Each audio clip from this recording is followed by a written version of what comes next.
Hi, it's UAP. I am a synthwave musician and producer from Germany, and last week I gave you a tutorial video on the firmware update of the Behringer Wave, which is over here.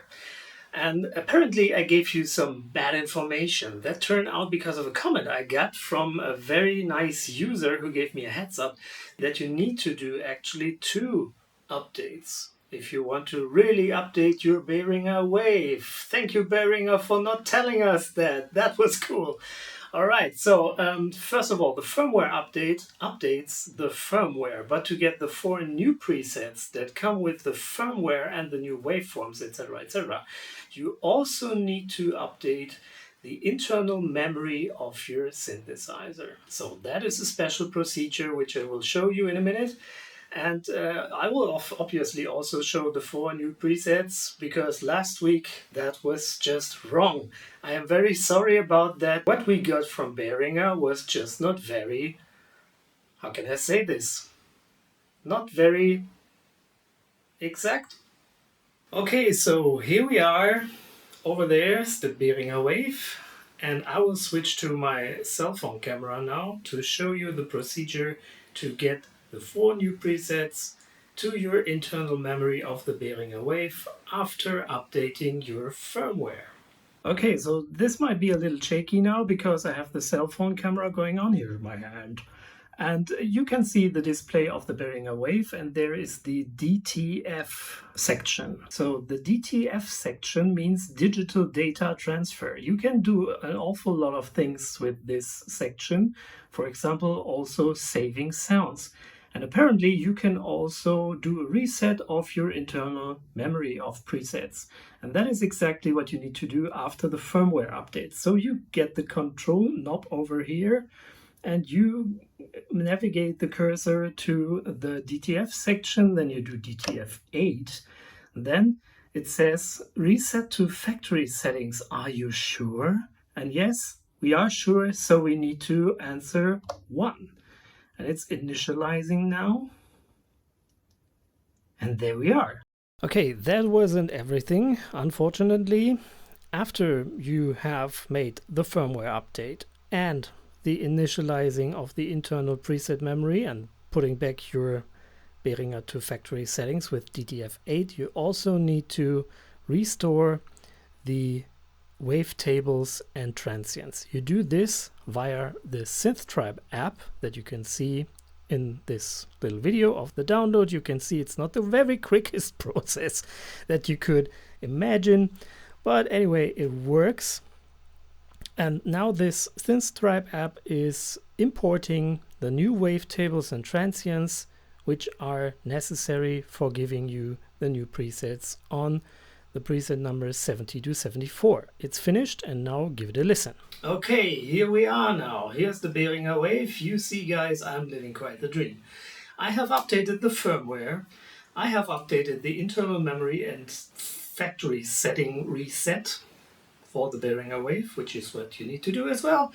And with the SynthTribe app, I have also updated the internal transients and waveforms.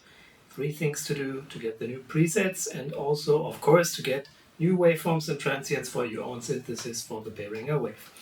Okay, so here we are now, and now here are the actual new presets for the Behringer Wave. Let's start with number 70. You know the presets with the Behringer Wave, they don't have any names, they only have numbers. So we start with number 70, which is one of the new presets and uses obviously also one of the new waveforms.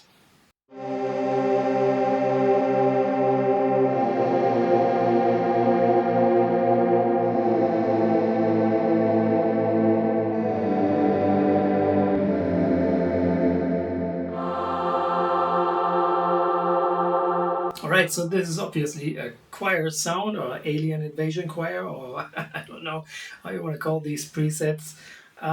This was group A of preset 70. We check group B.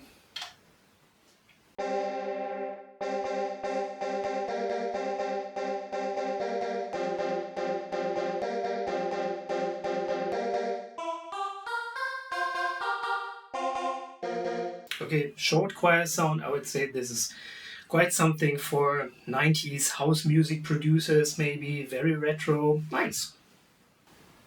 Let's check the next one. 71. Okay, I have dialed in 71 group A. Sounds like this.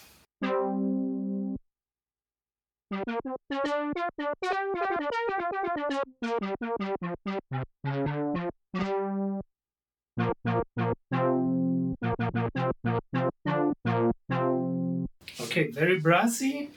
It's short. You can play it funky. You can play it like a fanfare. Probably one of the sounds that Clannad would have liked on their Legend album. You know that Clannad used the PPG wave, the original PPG wave, extensively on their Legend album. So maybe they would have loved this brass sound. Let's check what's on Group B.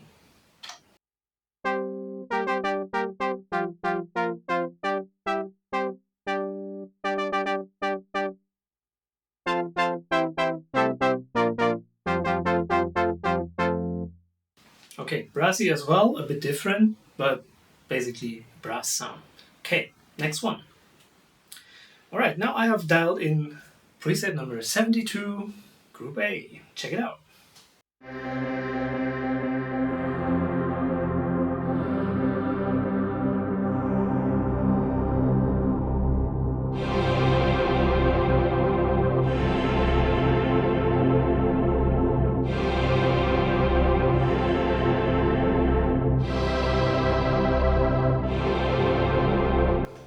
Pretty cool as well. Is that a choir? Is that a pad? I say you decide. Probably it's both. Let's check let's check Group B on 72.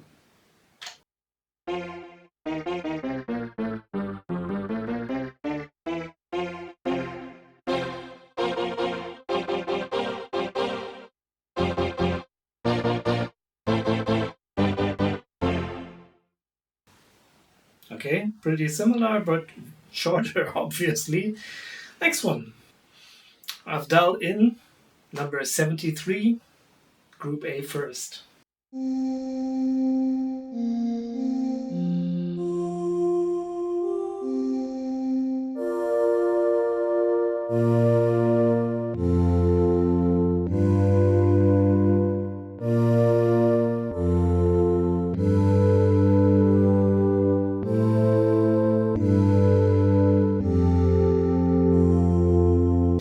Yeah, I would say it's a combination of maybe a bottle flute, pan flute sound and a choir, or pad maybe. So yeah, very nice as well. Super retro.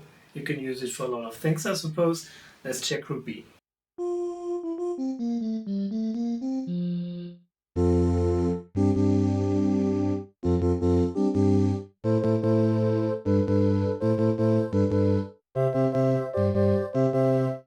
Okay, so this underlines the fluty aspect of the sound. Pan fluty, bottle fluty, whatever. In Group B, to me, it's clearly a flute sound. Okay, final one of the new presets is number 74. We start, of course, with the Group A section.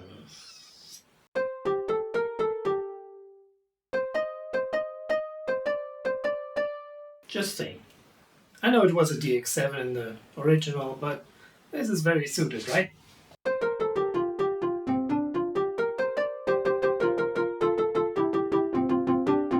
Okay, this is a synth harp sound, I would say. You've heard for what purpose you can use it. Group B.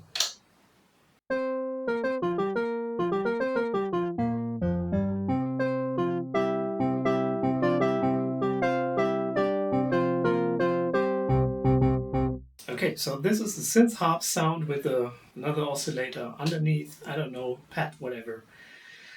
Very usable. That was the last of the new presets, and so this was it. This was the update of the firmware, the update of the internal memory, and the update of the wavetables and the transients, and the result were 4 new presets and of course a lot of new waveforms and transients to work with yourself, because this is an awesome synthesizer. It's actually very easy, I would say. I mean, I really like the way this thing operates. You can do awesome sounds with these new waveforms and transients, so try it for yourself. The Behringer Wave is, to my point of view, the top recommendation, and yeah, check it out.